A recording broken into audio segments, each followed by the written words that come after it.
Ketika busana panjang tanpa pita mampu menembus kabut pesona zaman, tak harus meninggikan kepala demi menyirat kehormatan. Ketika tunduknya hati dan pandangan menempatkan diri pada kemuliaan, bukan soal anggun maupun paras, namun perkara hati dan moral yang terpampang. Menanam sebuah keikhlasan tanpa batas, menuai senyum penaka gemintang.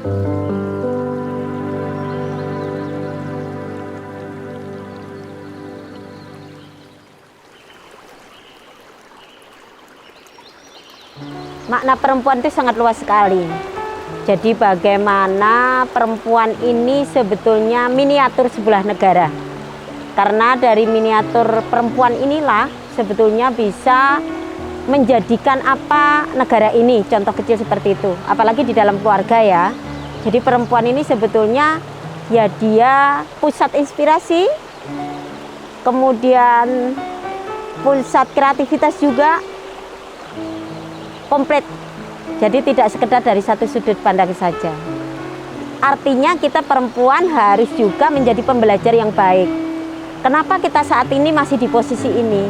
Artinya kita belum diperhitungkan. Nah, ketika belum diperhitungkan, artinya kita masih dikesampingkan soal kapasitas kita. Disitulah kita dituntut untuk menjadi seorang pembelajar, belajar terus, sampai mereka melihat apa karya kita, apa hasil kita. Dari situlah kita akan diperhitungkan. Dari cara berpikir kita, dari implementasi cara berpikir kita, disitulah kita akan mulai diperhitungkan. Wanita ini dikodratkan untuk menjadi pembimbing dari anak-anak mereka. Artinya apa? Sesibuk apapun mereka ketika kegiatan di luar itu, mereka tetap harus kembali berpikir bahwa kodrat dia adalah untuk mencetak generasi unggul dan generasi yang emas. Ini kuncinya.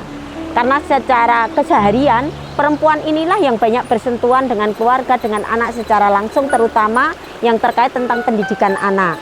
Nah, ini tentunya dibutuhkan perempuan-perempuan yang kemudian berpikir cerdas untuk selalu menambah pengetahuannya, yang kemudian seberapapun dia terbang tinggi, dia harus kembali untuk punya tugas, peran yang sangat penting dan lebih penting dari apapun tentang bicara untuk menciptakan generasi ke depan yang lebih baik. Kita harus mempunyai wawasan untuk merespon cepat apa yang terjadi saat ini. Dan ini harus disadari benar oleh seluruh perempuan yang ada di muka bumi ini tentunya. Karena ini kita bicara tidak sekedar tentang generasi saat ini, tapi kita lebih bicara tentang generasi ke depan. Artinya apa? Kalau kita melihat generasi saat ini, generasi-generasi yang mulai mau belajar, mau kemudian menambah kapasitas mereka. Hanya saja tetap harus berpegang pada norma-norma maupun kodrat yang tidak bisa ditinggalkan. Ini yang menjadi kunci dan penting. Pendidikan pada dasarnya adalah untuk merubah pola pikir. Kita belajar dengan siapapun, dimanapun kita berada, akan selalu bisa diambil hikmah. Dari situ kemudian kita akan tahu, oh kalau seperti ini akan menjadi seperti ini dan sebagainya. Jadi banyak jalannya, banyak caranya. Karena kata Rasulullah juga bagaimana kita itu diwajibkan untuk belajar dari ayunan sampai di liang lahat. Artinya semuanya punya kesempatan belajar.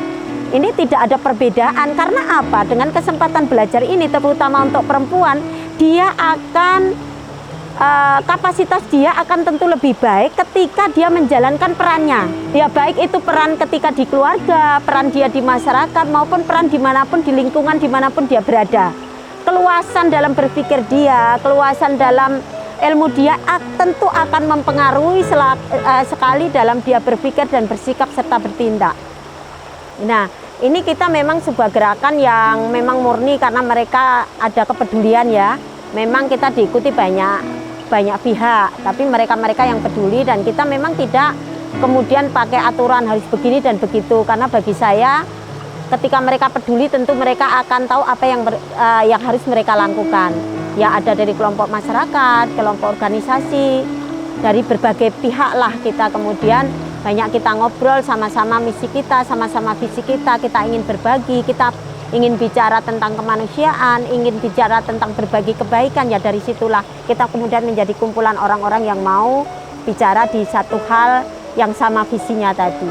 Kalau kita bicara sebetulnya lebih banyak ke perempuannya ya secara teknis daripada laki-lakinya gitu ya. Karena mungkin kadang perempuan itu kan dalam melihat sesuatu kan lebih detail daripada laki-laki. Mungkin dari situ juga ketika kita berkomunikasi dengan orang lain, sentuhan perempuan ini kan tentu berbeda dengan laki-laki. Tidak seperti laki-laki pada umumnya, sentuhannya, cara penyampaian dan sebagainya kan tentu akan mempengaruhi gitu.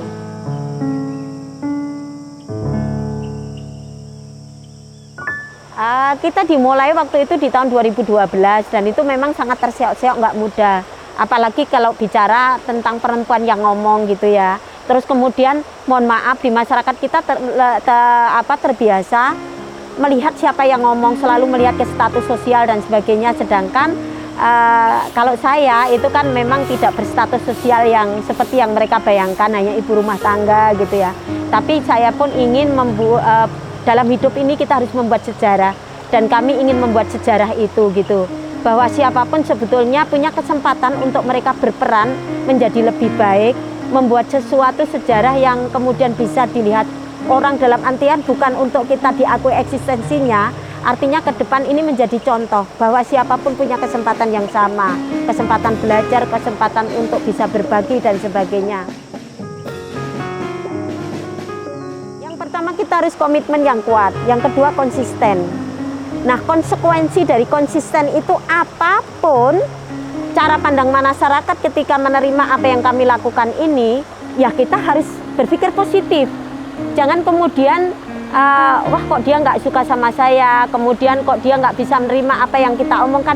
Justru kita harus berpikir positif, ada sesuatu yang belum tepat di kita misalnya. Oh mungkin penyampaian kita yang belum pas, kita yang tidak tahu bahasanya lokal wisdom mereka, cara masuk ke mereka gitu. Itu justru kita ambil sisi positif, kita harus belajar terus.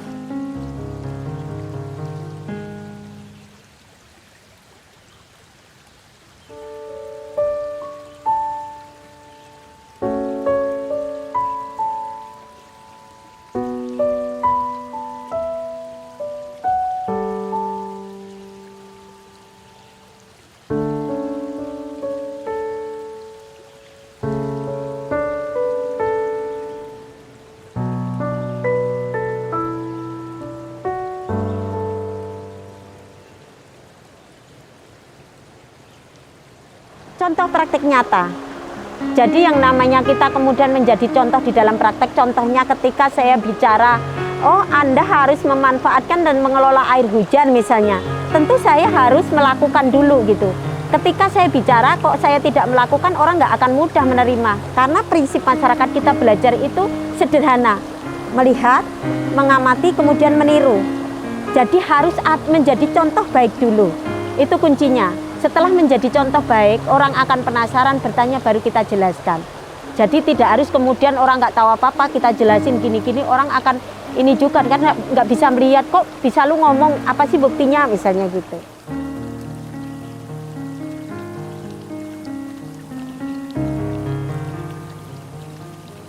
Karena kita tahu kebencanaan di Indonesia ini 90% kalau hasil beberapa yang dilakukan oleh lembaga-lembaga resmi itu karena hidrometeorologi. Artinya apa? Permasalahan kita tahunan itu secara umum ketika terjadi musim penghujan banjir di mana-mana, kemudian ketika kemarau sebentar saja yang terjadi adalah kekeringan di mana-mana.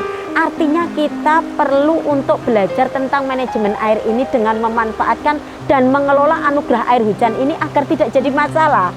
Karena kenyataannya ketika kita tidak mengelolanya dengan baik, tidak memanajemennya dengan baik, jadi permasalahan tahunan yang nggak pernah terselesaikan ujung pangkalnya. Nah dari situlah kita kemudian untuk terus menyampaikan, ayo lakukan satu hal ini yang nanti ini akan terjadi beberapa keseimbangan. Contoh juga, kita tidak hanya bicara tentang mitigasi bencana, tapi kita juga bicara tentang sosial. Misalnya, kita tahu di beberapa wilayah terjadi konflik hanya karena air gitu ya misalnya. Kemudian kita juga bicara tentang ekonomi. Karena bagaimana hak kebutuhan mendasar ini harus pakai duit kita. Padahal kita punya yang gratis gitu.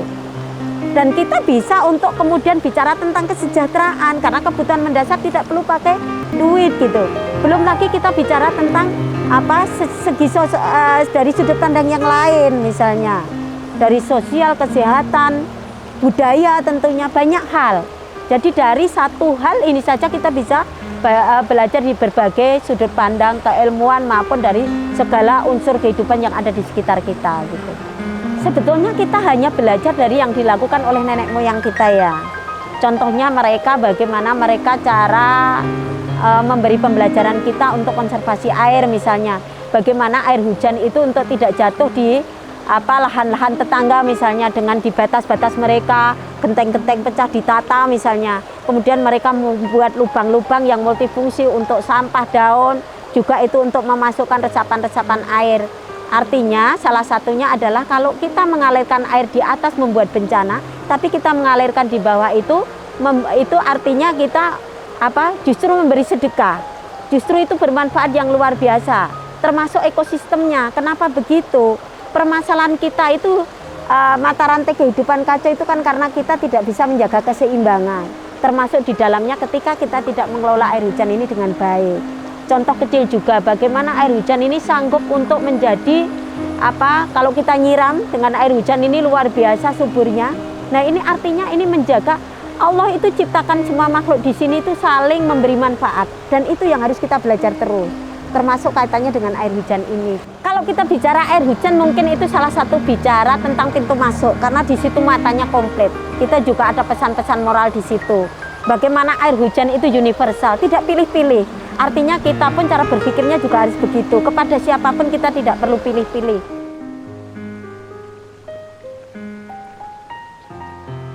Tidak ada kesulitan sebetulnya karena kita sudah dicontohkan di dalam Al-Qur'an Al-Furqan 48. Jadi, dan aku turunkan air yang sangat bersih dari langit. Artinya air itu sudah bersih. Nah, kalau kemudian terjadi kondisi lingkungan seperti ini, tentu kita harus berpikir bagaimana untuk menjaga higienisnya air hujan. Karena kondisi lingkungan kita, inilah peran kita sebagai manusia yang diberi akal pikiran oleh Yang Maha Pencipta.